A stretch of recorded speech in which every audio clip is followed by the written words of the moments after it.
Oke, sekarang saya ingin bicara soal hitung-hitungan politik ya, Mas Anies. Tadi Mas Anies sudah mengatakan bahwa Caimin ini memenuhi beberapa faktor yang secara objektif itu dapat membantu kemenangan Anda. Tapi kalau kita lihat dari sejumlah survei soal cawapres, itu Caimin itu persentasenya rata-rata masih di bawah 1%. Jadi kalau melihat faktor itu, bagaimana Mas Anies bisa yakin kalau Caimin ini bisa membantu mendongkrak elektabilitas Anda? Ya.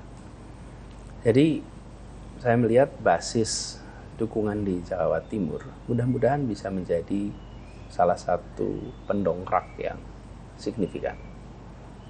Jadi kita melihat kekuatan PKB, kemudian kita tahu basisnya di Jawa Timur, dan di situ tempat yang kami paling lemah. Saya kok optimis kalau ini survei diulang bulan depan tentang Gus Imin, rasanya angkanya akan lain. Apa yang membuat Anda optimis, Mas Anies? Karena sekarang sudah menjadi cawapres. Dan orang kemudian melihat, orang memperhatikan. Kami juga begitu. Selama belum menjadi pasangan, ya sepintas lalu dilihatnya. Sama juga ketika sebelum memenuhi status dideklarasikan sebagai pasangan, ya selalu ada catatan dengan siapa, kemudian partainya apa, itu selalu memberikan warna. Tapi di saat yang bersamaan kita juga mendengar bahwa KPK ingin memeriksa Caimin. Memeriksa Caimin dalam kapasitasnya sebagai saksi kasus dugaan korupsi sistem proteksi TKI di Kemnaker. Apakah Anda melihat pemeriksaan Caimin ini ada kaitannya dengan duet Anda dengan Caimin? Mudah-mudahan tidak ada ya. Mudah-mudahan. Saya merasa KPK itu ya kerjanya profesional.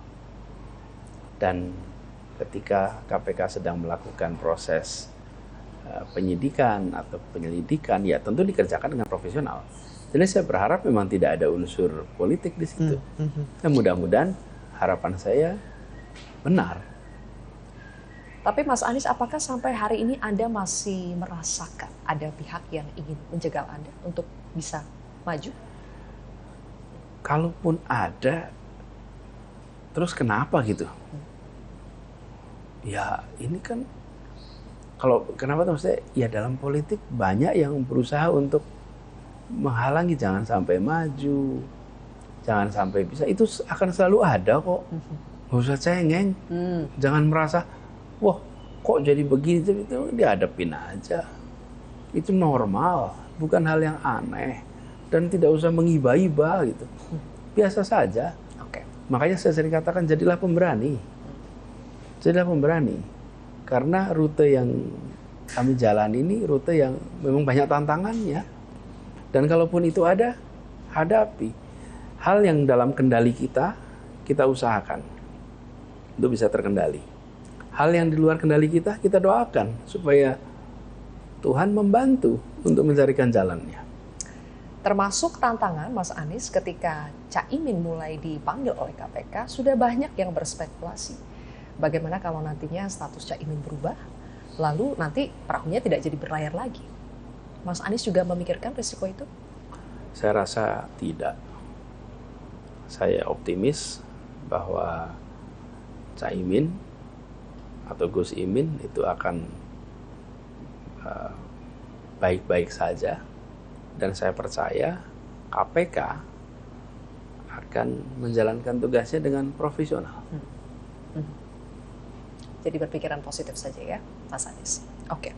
Mas Anies berharap bisa menggait suara dari warga NU, apakah itu? Begini, kita berharap bisa menggait dari suara seluruh komponen bangsa.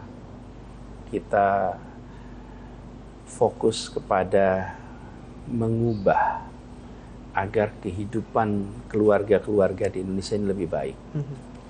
Lapangan pekerjaan yang tersedia lebih banyak, kebutuhan pokok yang terjangkau, pelayanan kesehatan yang lebih baik, kemudian juga pendidikan yang bermutu dan terjangkau. Itu semua adalah misi kita. Untuk bisa menjalankan misi itu, maka kita perlu kewenangan. Kewenangan itu bisa didapat bila melalui pemilu mendapatkan kemenangan. Untuk bisa mendapatkan kemenangan harus mendapatkan dukungan. Jadi kita ketika hari ini berbicara dukungan bukan untuk dukungan itu sendiri. Dukungan itu diperlukan supaya bisa menang. Menang itu diperlukan supaya dapat kewenangan. Kewenangan itu diperlukan supaya sembako kita murah, pendidikan kita lebih baik, kesehatan kita lebih baik, lapangan pekerjaan lebih baik. Jadi end goal-nya itu adalah perubahan di keluarga-keluarga di Indonesia. Jadi ketika kemudian ada tambahan partai, ada pasangan yang dirasa pas, ada basis pendukung tambahan, itu bukan dalam rangka berhenti sampai menang. Tapi misi kita itu adalah perubahan di keluarga-keluarga Indonesia, dan itu yang kita menjadi fokus. Jadi peristiwa-peristiwa kayak kemarin itu ya peristiwa-peristiwa yang terjadi di mana saja. Dan kalau kita ingat, hampir semua penentuan pasangan selalu ramai. Siapapun yang terpilih pasti ramai, prosesnya pasti menjadi percakapan. Tapi ujungnya rakyat itu ingin tahunya perubahan apa yang Anda mau lakukan. Karena itu saya berkali-kali bilang, walaupun tadi saya menjawab, menjelaskan, karena itu merespon keinginan tahu, dan juga mungkin hal-hal yang perlu diklarifikasi karena ada persepsi yang keliru. Tapi saya tidak mau terlalu banyak dan terlalu lama membicarakan peristiwa-peristiwa kemarin.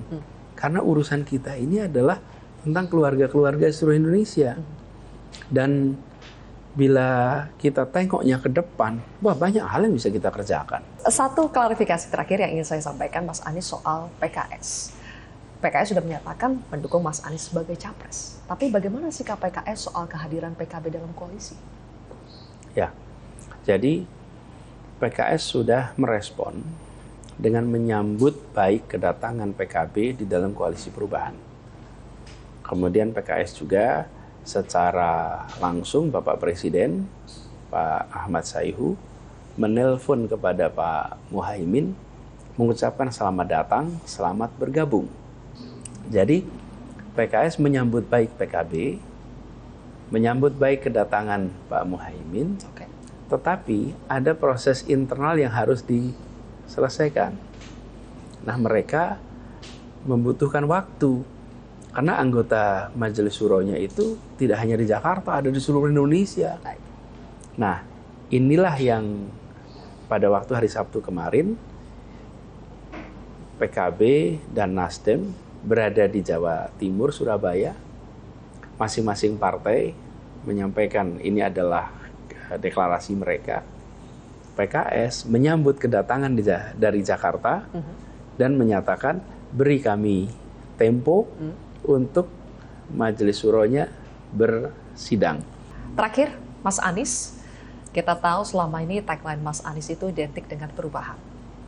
Tapi sekarang kan bacawa presnya itu datang dari koalisi, dulunya Koalisi Kebangkitan Indonesia Raya, sekarang jadi Koalisi Indonesia Maju. Tapi dulu Koalisi Kebangkitan Indonesia Raya ini dinarasikan seperti koalisi yang tegak lurus dengan Presiden Jokowi. Koalisi yang mendukung kebijakan program-program pemerintah dan akan melanjutkannya.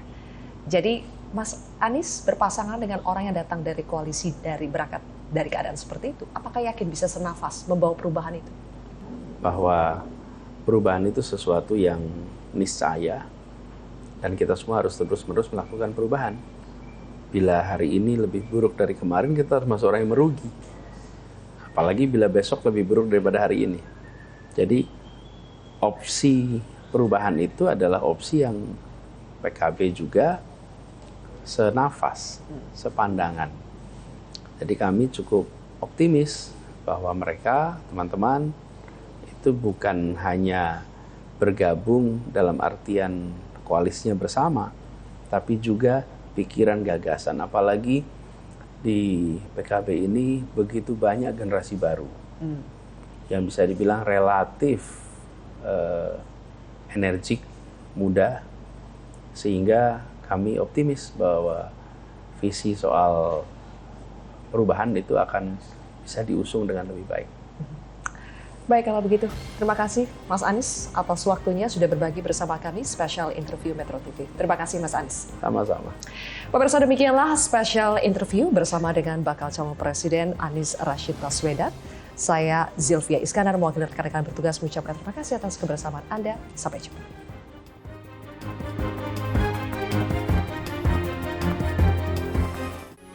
Metro TV. Jelajahi cara baru mendapatkan informasi. Download Metro TV Extend sekarang.